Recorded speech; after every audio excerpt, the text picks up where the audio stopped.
she built a Finnish Contraflow Masonry Heater. Aino Mattsson, who had survived 17 Upper Peninsula winters, told her plainly, "A widow with 2 children cannot cut 8 cords of wood. You will freeze, and those children will freeze with you." She had $14, 2 children, and needed 8 cords of firewood she could not cut. On February 2, 1887, the temperature dropped 62 degrees in 11 hours. But 5 months earlier, Hilja Koskinen had never built anything larger than a bread oven in her life. The letter from the Quincy Mining Company arrived on September 4, 1886. It was addressed to the widow of Antti Koskinen. The company expressed condolences. The company enclosed $47, Antti's final month of wages, minus the cost of transporting his body from the collapsed tunnel to the surface. Hilja read the letter twice. The second time, her hand shook so badly that Sarah had to hold the paper still. The funeral cost $18. The headstone, pine, not granite, cost $6 more. The outstanding balance on the cast iron stove Antti had purchased from Aino Mattsson's store came to $9. Hilja paid it because the alternative was losing the stove, and without the stove she had nothing. What remained? $14. 2 children. A log cabin 18 feet by 20 with a packed dirt floor, 7 logs high, sitting on 40 acres of cut-over timberland 15 miles southwest of Hancock. Land she did not own, the Homestead Act required 5 years of continuous residence to prove up a claim. Antti had filed in spring. They had lived on the land for 4 months. 56 months remained, and winter was coming. Hilja Koskinen stood 5 feet 2 inches tall. She weighed 115 pounds, maybe less. The summer had been hard, and grief had stolen her appetite. Her hands were the hands of a laundress, raw at the knuckles, cracked at the fingertips, permanently reddened from lye soap and hot water. In Oulu province, where she had grown up, women tended fires. They did not create fuel for them. The men felled trees. The men worked the crosscut saws. The men split and stacked and hauled. She had never felled a tree. She had never used a crosscut saw. She looked at her woodpile 3/4 of a cord that Antti had cut before the tunnel collapsed, and she understood, with the cold clarity that comes only to the desperate, that the math did not work. A cast iron stove in an Upper Peninsula winter required 8 cords of firewood, minimum. 10 if January turned brutal. Each cord was a stack 4 feet high, 4 feet wide, 8 feet long. Each cord weighed roughly 3,000 pounds. To cut 8 cords by hand using a 1-person crosscut saw required 200 hours of sawing alone. Add felling, limbing, hauling, splitting, stacking. The total approached 320 hours. 8 hours a day, 6 days a week, for nearly 7 weeks. Hilja had perhaps 12 weeks before deep winter. If she worked every daylight hour, if her body held, if nothing went wrong, she might cut 4 cords, maybe 5. She could not cut 8. The alternative was purchasing firewood, $2.50 per cord in rural areas. 8 cords, $20. She had 14. And she needed that money for food, for lamp oil, for the children's shoes already wearing through, for medicine if the cough Vainu had developed turned into something worse. The math did not work. Every way she calculated it, every path she traced, the numbers ended the same way. She would run out of wood. The stove would go cold. The cabin would freeze. Her children would die. Aino Mattsson arrived 1 week after the funeral. He came on foot, walking the 15 miles from Toivola because the roads were too muddy for a wagon. He was 53 years old, thick through the shoulders, with a beard going gray, and hands that had never fully healed from his years underground. He had arrived in 1868 with the first wave of Finnish immigrants recruited by the Quincy Mining Company. He had survived 17 Upper Peninsula winters. He had buried 2 wives and 1 child to cold-related illness. He operated the general store in Toivola, the store that was also the post office, the land office, and the only source of iron stoves, kerosene, ammunition, and credit within 15 miles. He was the man everyone asked when they didn't know. He was the man who had sold Auntie the stove on credit. He was the man Hilja now owed nothing, and he had still walked 15 miles to see her. He was not unkind. He was, he believed, honest. Mattsson walked the perimeter of her cabin. He examined the chinking between the logs. Decent work, tight enough to keep out most drafts. He studied the roof, birch bark over split logs, the Finnish way, good for shedding rain. He looked at her wood pile, 3/4 of a cord, maybe less. "Your husband was a strong man," Mattsson said. His Finnish carried the flat vowels of Vasa province, different from her Oulu accent, but close enough to understand. He planned to cut 10 cords before first snow. A man can do that, working full days after the mine shift. A woman cannot. Hilja said nothing. Sara stood in the cabin doorway, watching. Väinö hid behind his sister's skirt, coughing. "You need 8 cords minimum," Mattsson continued. "Even that is short if January turns hard." He paused, choosing his words. "You have 2 choices. Marry before November, there are men who would take a widow with land. Or sell your claim to me for what Auntie paid, take the money, and go back to Hancock where there is lodging and laundry work." "And if I stay?" Hilja asked. Mattsson looked at her children. He looked at the woodpile. He looked at her hands, strong enough for laundry, not strong enough for timber. "A widow with 2 children cannot cut 8 cords of wood," he said. "You will freeze, and those children will freeze with you." He said it flat, without cruelty, the way a man states the temperature or the distance to town. He believed he was doing her a kindness. He believed he was telling her the truth before the truth killed her. And the worst part, the part that kept Hilja awake that night and the night after, was that he was right. 3 days after Mattsson's visit, the water went cold. Hilja had been heating a pot for laundry. Väinö's cough had kept her up most of the night, and she had let the fire burn too low while tending to him. By the time she returned to the stove, the flames had died to ash. The water in the pot sat lukewarm and useless. She rebuilt the fire. She fed it kindling, then larger pieces, coaxing it back to life. 20 minutes passed before the stove was hot enough to heat the water. She had used nearly a quarter day's worth of wood just to wash clothes. That night, unable to sleep, she fed the stove at midnight and again at 3 in the morning. The cold seeped through the log walls. She could feel it pressing against the chinking, finding the gaps, sliding through. The stove radiated heat only when burning. Within an hour of the fire dying, the cabin temperature dropped toward freezing.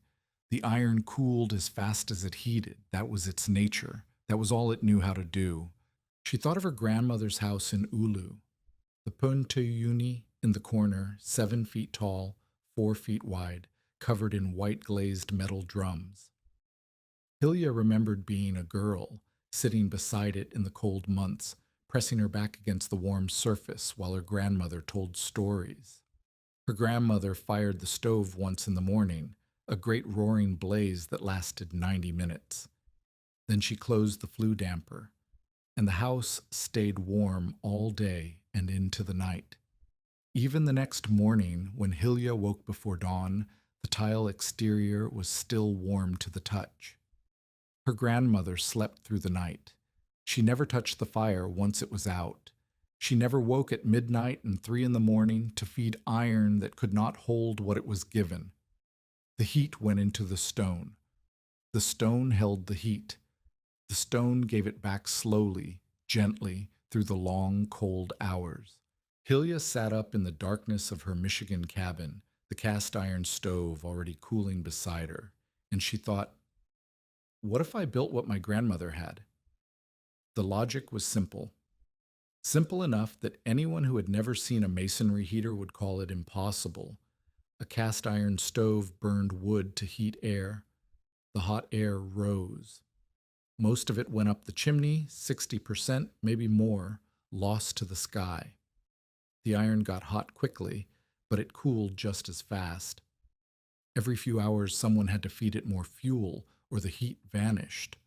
A masonry heater burned wood to heat stone. The fire blazed hot and fast, hotter than any iron stove, hot enough to consume everything in 90 minutes. But the smoke didn't go straight up. It traveled through channels inside the stone, serpentine paths that forced the hot gases to rise, then fall, then rise again before finally exiting. By the time the smoke left the chimney, it had given up nearly everything. 90% of its heat was trapped in thousands of pounds of stone. And stone was patient. Stone held what it was given. 3,000 pounds of stone could store enough heat to warm a cabin for a day, maybe longer. One firing in the morning, no feeding at midnight, no waking at 3. Just warmth, radiating slow and steady while the wind howled outside and the temperature dropped to 20 below. A masonry heater didn't need 8 cords of wood.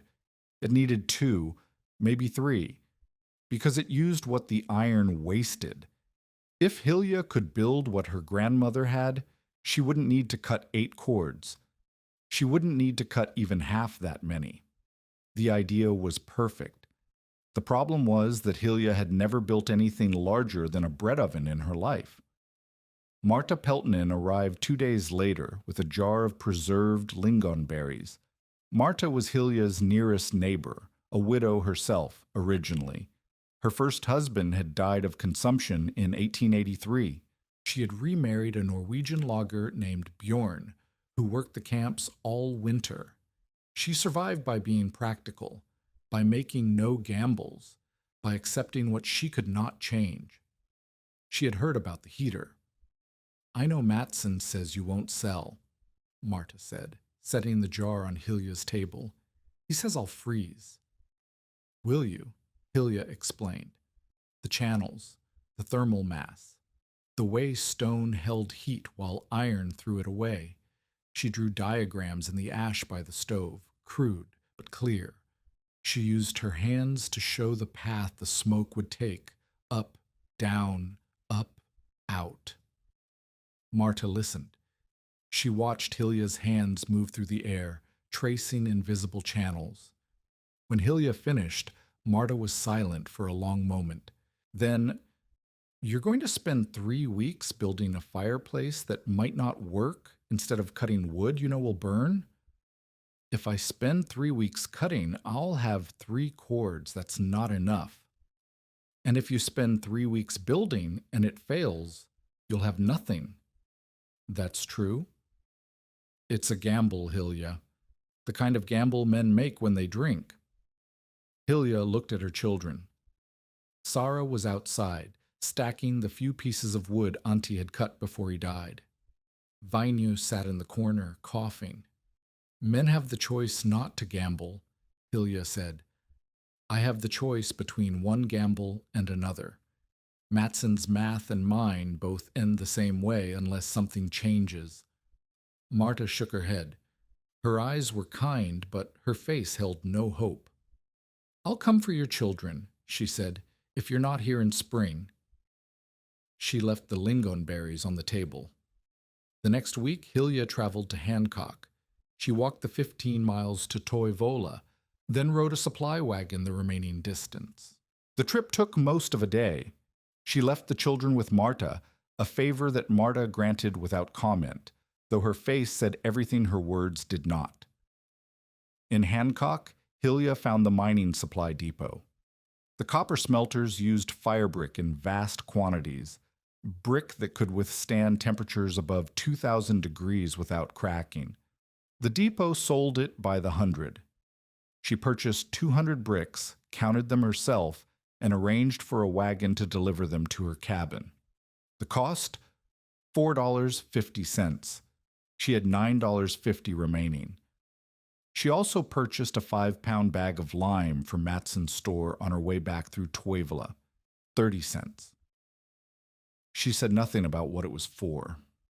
Matson didn't ask. His eyes followed her out the door, but he kept his verdict to himself. By October 1st, the bricks had arrived. Hilja began. Anders Normi found her digging clay from the creek bank. Normi owned the 40 acres adjacent to hers. He had arrived from Finland in 1871, worked the mines for 15 years, and finally proven up his own homestead in 1884. He was a large man, taciturn, with hands scarred from underground work and a face that gave nothing away. He had offered $8 an acre for Hilja's land the day after Anti's funeral. $320 total, half what it was worth. He knew this. He was betting on her desperation. She had refused. Now he stood at the property line watching her dig, watching her haul clay in buckets, watching her hands crack and bleed. "Building something?" he asked. Hilja kept digging. "A heater." "From mud?" "From stone, clay, brick." Nurmi laughed, a short, harsh sound. "The Koskinen woman is going to heat her cabin with a pile of rocks. I heard this in town and did not believe it." Hilja said nothing. She scooped another bucket of clay from the exposed glacial deposit along the creek. "When this fails," Nurmi said, "when you give up and leave before Christmas, I'll give you $6 an acre. That's more than you'll get from Matson, who thinks you're already dead." Hilja straightened. Her back ached. Her hands were raw. She looked at Nurmi directly. "I'm not selling." "You will, or you won't need to sell because you'll be buried." He turned to leave, then paused. "Those children deserve better than to freeze because their mother won't admit she's beaten." He walked away. Hilja watched him go. Then she bent down and dug another bucket of clay. The foundation took 4 days. The heater would weigh nearly 3,000 pounds. The cabin had a packed earth floor, stable enough for people, but earth shifted. Earth settled.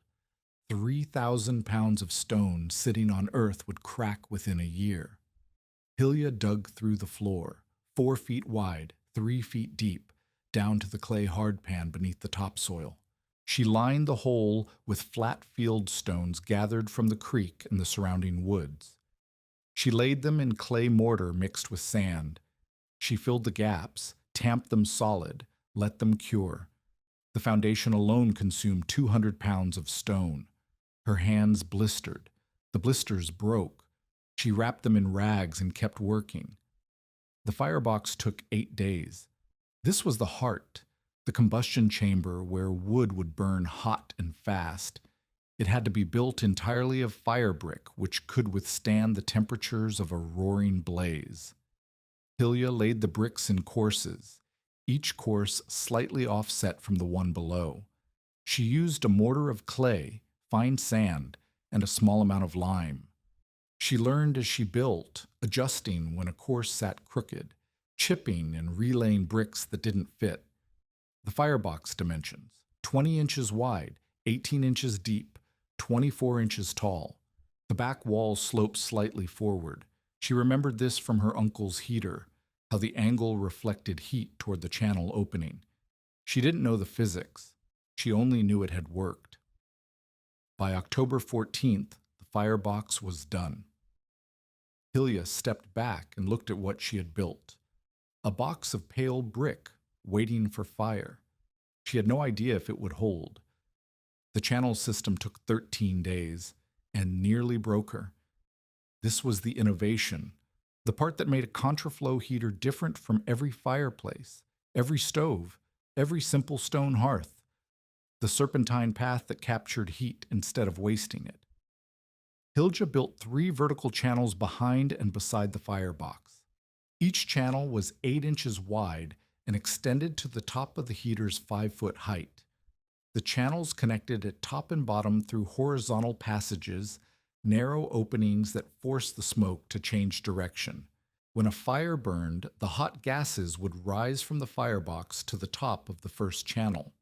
Then they would travel through a horizontal passage and descend through the second channel against the natural tendency of hot air to rise. At the bottom, another passage would redirect them upward through the third channel, finally exiting to the chimney. 15 feet of travel inside the heater before the smoke reached open air. 15 feet to surrender every calorie to the stone. Getting the channels right was agonizing work. The brick had to be laid precisely, the mortar sealed perfectly. On October 20th, Hilja tested the draft with a small fire, just kindling, nothing substantial. Smoke poured into the cabin. She panicked. The channels weren't drawing. Something was blocked. It took 2 days to find the problem. A piece of mortar had fallen into the horizontal passage, connecting the first and second channels. The blockage sat 12 inches inside the structure. She couldn't reach it with her hands. She had to fashion a tool from a bent stick and broken spoon, reaching blindly into the channel, scraping and hooking until the debris came free piece by piece. When she lit the test fire again, the smoke rose into the first channel and vanished. No backup, no leak.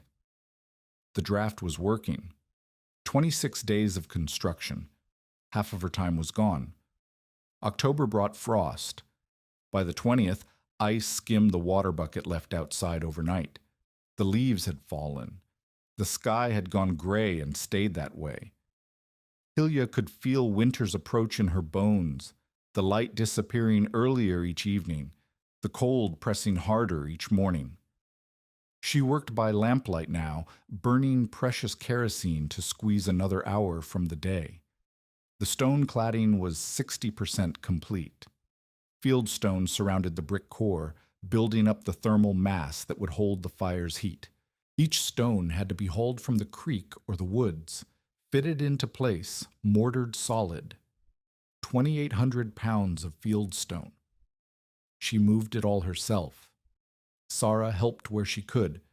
7 years old, she hauled water from the creek, swept the cabin floor, fed her brother when Hilja was too exhausted to stop working. Vaino, 4 years old, carried small stones from the pile to where his mother labored. He didn't understand what she was building. He only understood that she needed the stones. By October 31st, Hilja had lost weight she couldn't afford to lose. Her hands had cracked so badly that blood spotted the mortar. Her back ached constantly. She fell asleep the moment she stopped moving and woke each morning already tired. Progress markers. Channel system complete. Firebox complete. Stone cladding 60% done. Days until deep cold. Approximately 45. She was behind schedule. She knew it. Every neighbor who passed knew it. Nurmi knew it. She saw him at the property line twice, watching, waiting. On November 12th, Marta Peltonen arrived with a wagon. Bjorn was leaving for the logging camps the next morning. He wouldn't be back until spring. The wagon bed held 2 cords of cut birch, split, dried, ready to burn. "Bjorn won't need the wood," Marta said. "You can have it for $2, or you can owe me until spring." 2 cords would have cost $5 from Matson. Marta was offering it for nearly nothing. Hilja hesitated. Pride burned in her chest. She had refused charity for months. She had refused help from everyone who offered, because every offer came wrapped in pity, and pity was just another way of saying you were already dead. "Call it a trade," Marta said. "You can mend my quilts come spring. You're better with a needle than I am." Pride warred with survival. Survival won. Hilja accepted. 2 cords of wood delivered. Her cash reserve stood at $7.50. If she burned it in the cast iron stove, 2 cords would last perhaps 6 weeks. If the masonry heater worked, if the channels drew properly, if the stone held heat the way she remembered, if everything she had gambled came true, 2 cords might last until March. Everything depended on the heater now. November 14th. The heater stood complete. 5 feet tall, 4 feet wide, 3,000 pounds of stone and brick. The chimney connection was finished. The flue damper, fabricated from a cracked stove lid Hilja had salvaged from Matson's discard pile, slotted into place. The mortar had cured for 3 days. Hilja loaded the firebox with birch, 30 pounds, split pieces, well-dried. She opened the damper fully. She struck a match. The fire caught. It climbed through the kindling, reached the larger pieces, began to roar. Hotter than the iron stove had ever burned. The draft pulled strong, drawing air through the firebox, feeding the flames. For 90 minutes, the fire consumed everything. Then it burned down to coals. Hilja closed the damper, trapping the heat inside the stone. She waited. By noon, the exterior stone had warmed to 140 degrees, hot enough that she couldn't hold her hand against it for more than a few seconds, but not hot enough to burn. The cabin had risen from 42 degrees at dawn to 64 by mid-afternoon. By evening, the fire had been out for 6 hours. The stone had dropped to 110 degrees. The cabin held at 58, cold enough to see breath, but warm enough to survive.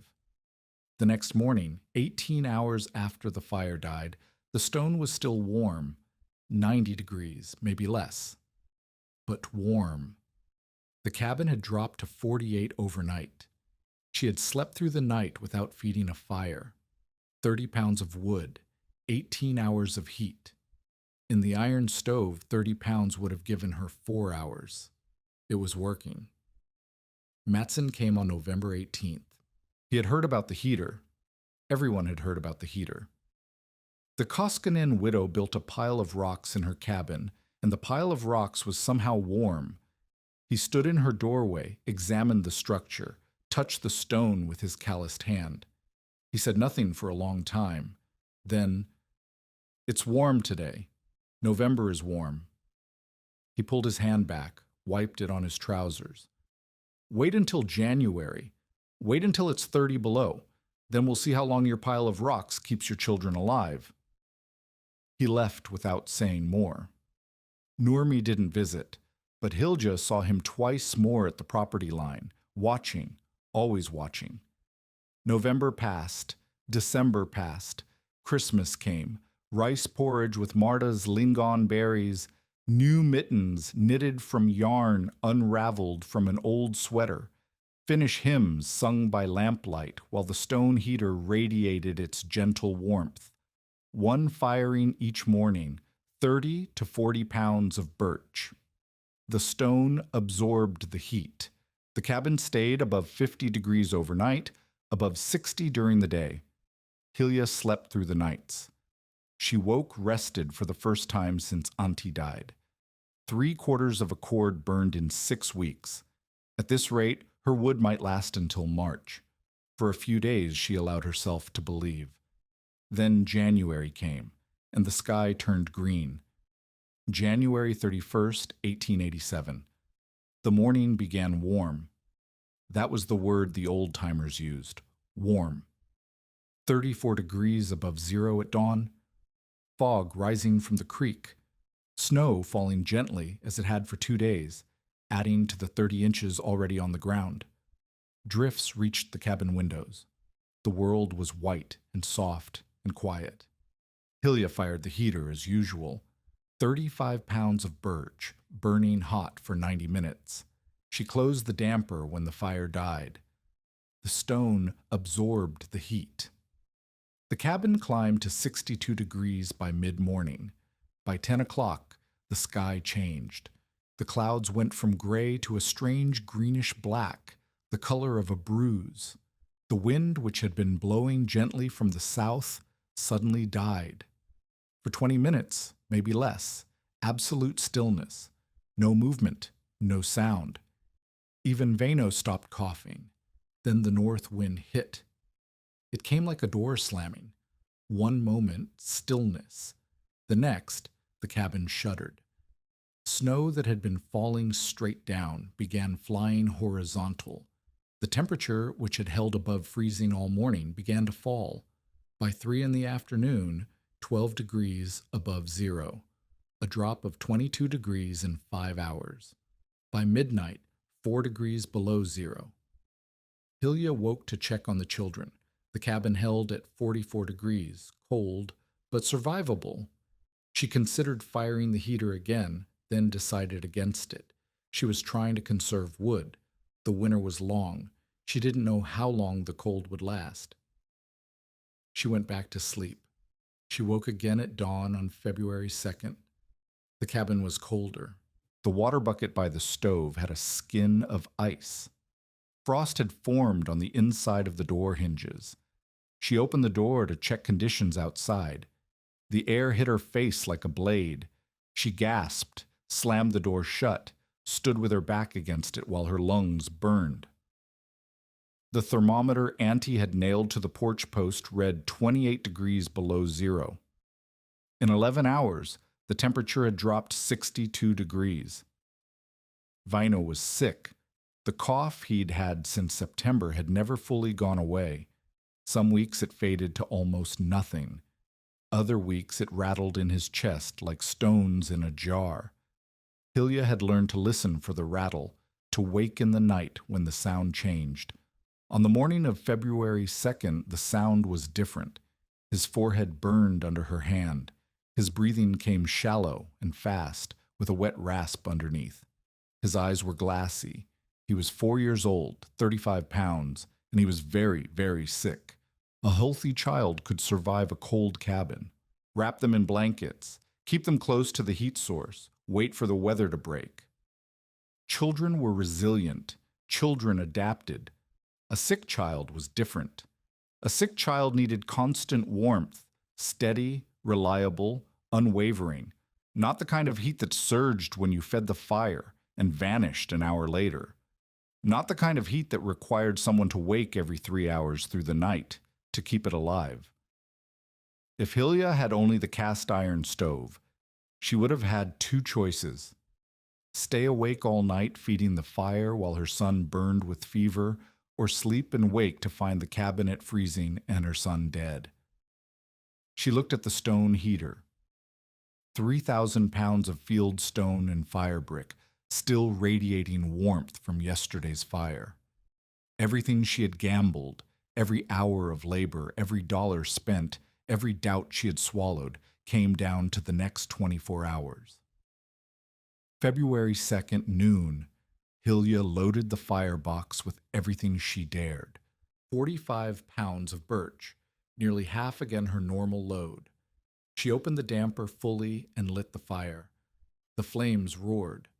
The draft pulled so hard she could hear it, a low moan through the channels, the sound of air being devoured. The fire burned hotter than she had ever let it burn, consuming the wood in great gulping bites. Vino lay on his pallet across the cabin, wrapped in every blanket they owned.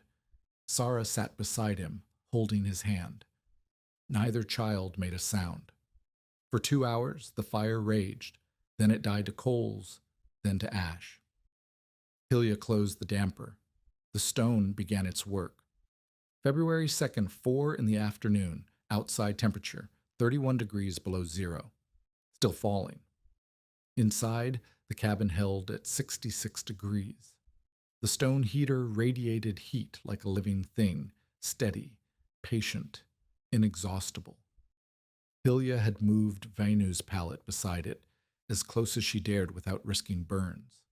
The stone's surface temperature was perhaps 160 degrees, warm enough to feel across the room, warm enough to push back against the Arctic air pressing through every gap in the cabin walls.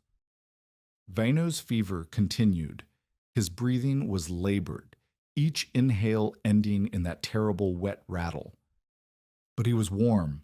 His blankets were warm. The air around him was warm. Hilya sat beside her son and watched his chest rise and fall. Rise and fall. Rise and fall. February 2nd, 8 in the evening, outside temperature, 33 degrees below zero. The light had failed hours ago. Hilya lit a single lamp. Kerosene was precious, but she needed to see her son's face, needed to watch for the signs she feared. The cabin had dropped to 61 degrees as the stone slowly released its heat.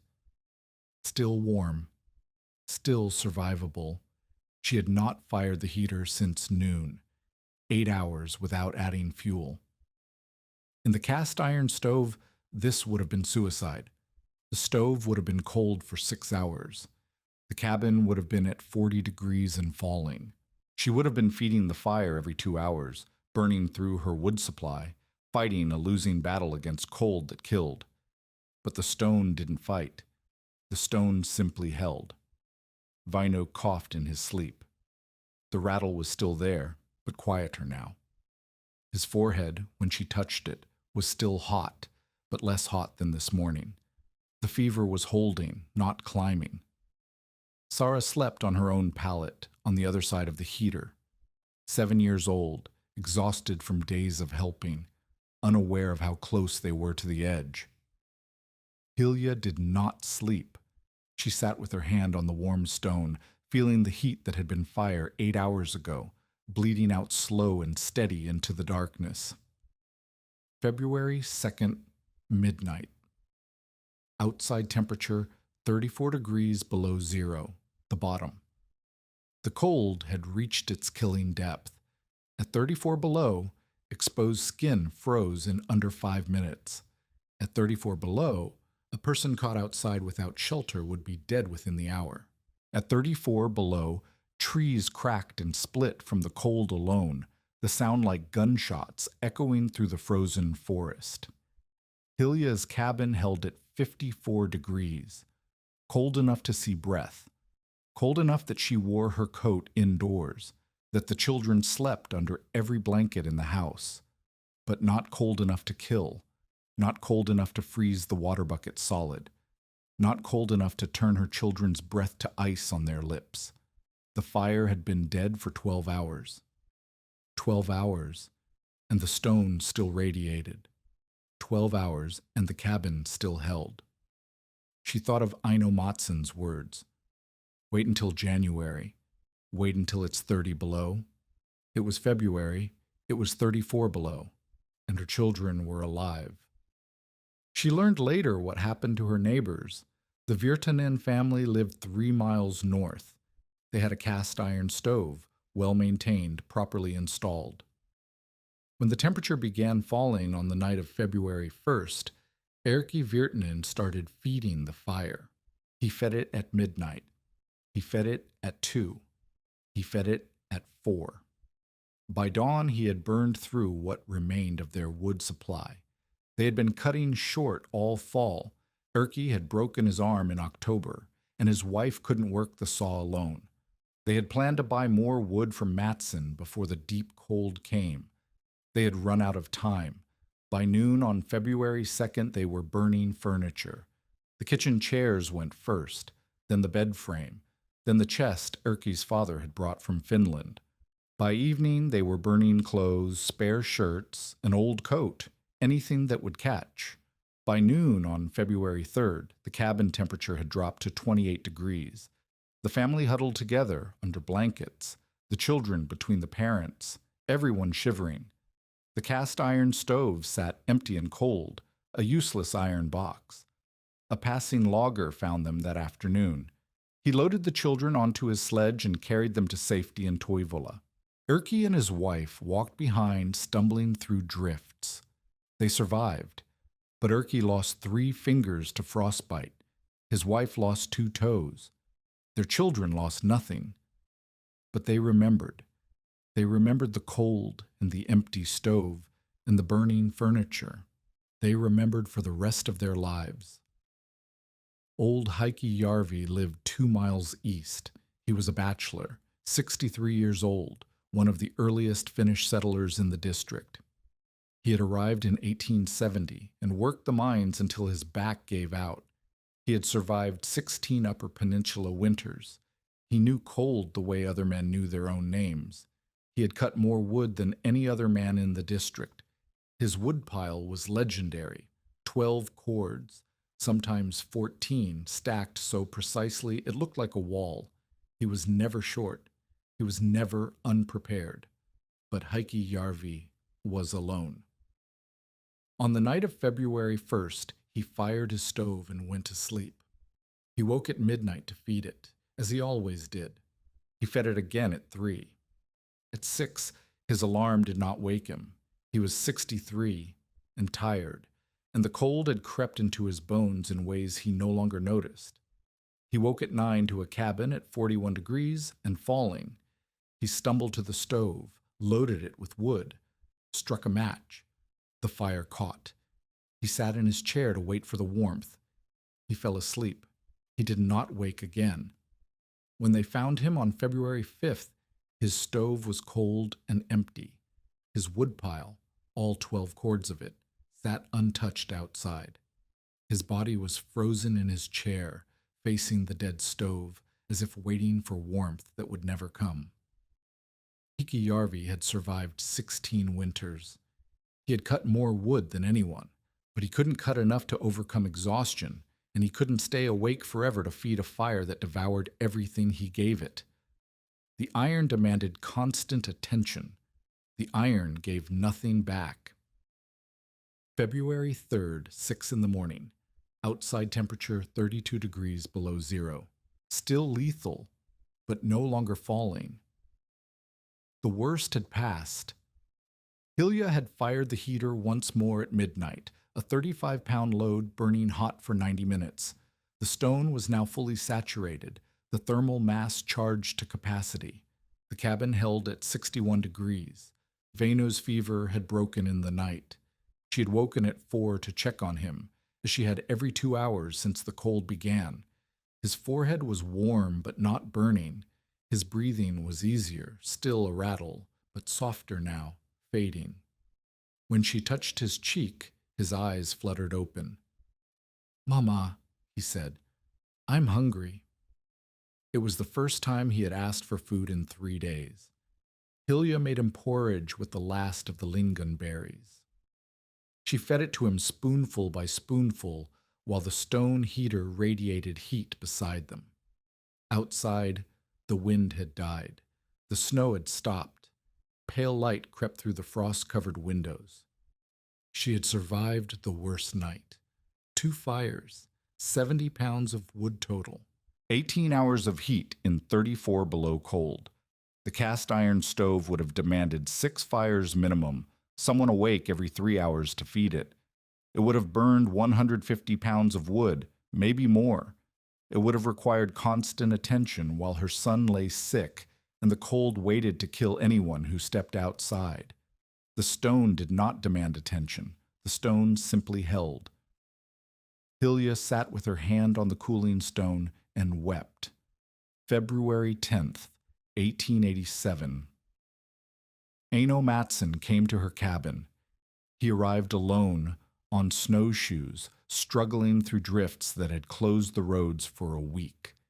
His beard was white with frost. His breathing was labored. He was 53 years old and had just walked 15 miles through chest-deep snow. He had heard about the Virtanens. Everyone had heard about the Virtanens. He had heard about old Heikki Jarvi. Everyone had heard about Heikki Jarvi. He had heard that the Koskinen widow's children were alive and her cabin was warm. He stood in her doorway, snow falling from his coat, and stared at the stone heater that took up nearly a quarter of her small cabin. The stone was still warm, hours after the morning fire. Heat radiated from its surface. "How much wood did you burn?" he asked. 2 fires that night, 70 pounds, perhaps 80. Mattsson calculated. A full cord was roughly 3,000 pounds. 80 pounds was less than 3% of a cord, for 18 hours of heat in 34 below cold. "My stove," he said slowly, "would have used 200 pounds, maybe more." "I know." He walked around the heater. He touched the stone, still warm under his hand. He examined the flue damper, the chimney connection, the way the field stone cladding fit against the brick core. He asked about the channels, and Hilja explained. Up, down, up, out. "My grandmother had one," he said finally, "in Vasa. I remember it was always warm. I had forgotten." He was quiet for a long moment. I said your children would freeze. You did. I was wrong. He said it flat, without apology, but also without evasion. I have been selling iron stoves for 17 years. I've been telling people they need 8 cords of wood. I have been warming the crows. He looked at her directly. His eyes were tired. He had walked 15 miles to say this. Will you show me how you built it? In the 2 weeks following the great cold snap, 7 families visited Hilja's cabin. They came hesitantly at first, ashamed of their earlier dismissal. They had whispered about her. They had shaken their heads. They had kept their distance while she labored alone, building something they said would kill her. Now they came with questions. What stone did you use? Where did you get fire brick? How wide are the channels? How did you seal them? How long does it take to build? Can you show us? Hilja answered every question. She showed them the firebox, the channel system, the damper mechanism. She drew diagrams in the ash with a stick, the same diagrams she had drawn for Marta months ago, when Marta had called it a gamble. She gave them the name Puntauni, the drum oven. She explained that her grandmothers had metal drums around the outside, but that stone worked just as well, maybe better, for the stone held heat longer than metal. She did not charge for the information. She did not ask for payment or credit. She gave freely because she understood something her neighbors were only now learning. Survival in the Upper Peninsula was not a competition. It was a cooperation against the cold. Marta Peltonen came in March, after the roads reopened. She stood in Hilja's cabin, studying the heater. The stone had been warm all winter. The cabin had never dropped below 45 degrees, even in the deepest cold. Hilja still had nearly a cord of wood remaining, enough to last until the snow melted. You were right, Marta said. I didn't know I was right. I hoped. The gamble paid. It did? Marta nodded slowly. Her face held something new, not pity anymore, not doubt. Something closer to respect. Bjorn wants to build one when he comes back from the camps. Will you help us? I will. That spring, Hilja helped the Peltonens construct a masonry heater in their cabin. It was smaller than hers. They had less space, but it used the same principles. Fieldstone, fire brick, clay mortar, contraflow channels. When Bjorn tested it in October before leaving for the camps again, it worked exactly as designed. The following winter, the Peltonens burned 2 cords of wood. Their neighbors with iron stoves burned 8. By the winter of 1887 to 88, 4 households in the Toivola area had masonry heaters. Hilja Koskinen, Marta and Bjorn Peltonen, the Virtanen family, who had nearly frozen the year before, and who never wanted to face that cold again. And Aino Mattsson himself, who had built one in his store and now showed it to every customer who came through the door. Fuel consumption, as reported by the families, cast iron stoves, 8 to 12 cords per winter, masonry heaters, 2 to 3 cords per winter, a reduction of 60 to 75%. The labor savings were even more significant.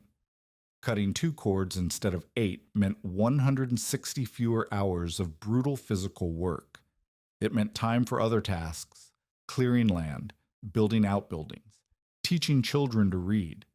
It meant rest in a place where rest was rare. Not everyone converted. Some families couldn't afford fire brick. Some cabins had floors too unstable to support 3,000 pounds of stone. Some people simply didn't believe, refused to believe, that a pile of rocks could do what iron could not. The cast iron stove remained dominant. Mattsson kept selling them. But he told his customers now, when they asked, that there was another way. Anders Normie never built a masonry heater. He never admitted Hilja had been right. He never spoke to her directly again. When they passed on the road between their properties, he looked away.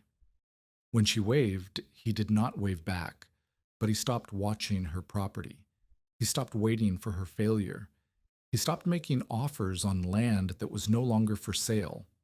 When Hilja proved up her homestead claim in 1891, 5 years of continuous residence, 3 winters survived, her children alive and healthy, Nurmi filed no objection.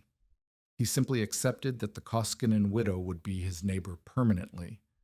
Some conversions are silent. Some victories are measured in what doesn't happen. By 1890, 11 masonry heaters had been built in the Finnish communities around Hancock and Toivola. Hilja helped with 3 of them herself, traveling on snowshoes with her diagrams and her ash stick drawings. She never accepted payment beyond meals and a place to sleep. The knowledge spread unevenly. Some families had the resources. Others did not. The iron stove remained the default, cheaper to buy, easier to install, familiar in a way the old Finnish methods were not. What Hilja had built was not a revolution. It was a memory, recovered. One grandmother's warmth carried across an ocean and rebuilt in Michigan stone. She shared it freely with anyone who asked. Hilja Koskinen never remarried. She proved up her homestead in 1891 and lived on the land until her death in 1923. She was 66 years old. The cabin where she had built the heater still stood, weathered, patched, but standing. Sarah, her daughter, married a farmer from Hancock and had 4 children. She visited her mother every winter until the end, walking the same 15 miles Aino Mattsson had walked that February morning. Vaino, the boy who nearly died in the February cold, became a school teacher in Calumet. He taught mathematics and natural science, and he told his students about thermal mass and heat retention until they begged him to stop. He never forgot the night his mother sat beside a stone heater with her hand pressed to the warm surface while death waited outside. The masonry heater Hilja built stood in the cabin until 1947, when the cabin was demolished to make way for a logging road. By then, central heating had arrived, and the stone heater was just a curiosity, a relic of the time before oil furnaces, before electricity, before anyone could imagine needing to trap fire and stone to survive the night. On February 2nd, 1887, the temperature dropped 62 degrees in 11 hours. It fell to 34 below zero. Old Heikki Jarvi froze to death in front of his cast-iron stove. The Virtanen children lost toes. The Koskinen widow's neighbor waited for her to die so he could buy her land. Aino Mattsson had said it plainly. A widow with 2 children cannot cut 8 cords of wood. You will freeze, and those children will freeze with you. But on that night, that impossible, killing night, Hilja Koskinen's cabin held 61 degrees. Vaino slept through his fever beside 3,000 pounds of warm stone. Sarah never woke. The fire had been dead for 12 hours, and the stone still gave what the fire had given it. Mattsson had been wrong. The stone remembered the fire, and the fire, trapped in stone, was enough. In the cold heart of February, in a cabin 15 miles from the nearest help, a widow and 2 children slept warm because a woman remembered what her grandmother knew. The crows went hungry that winter.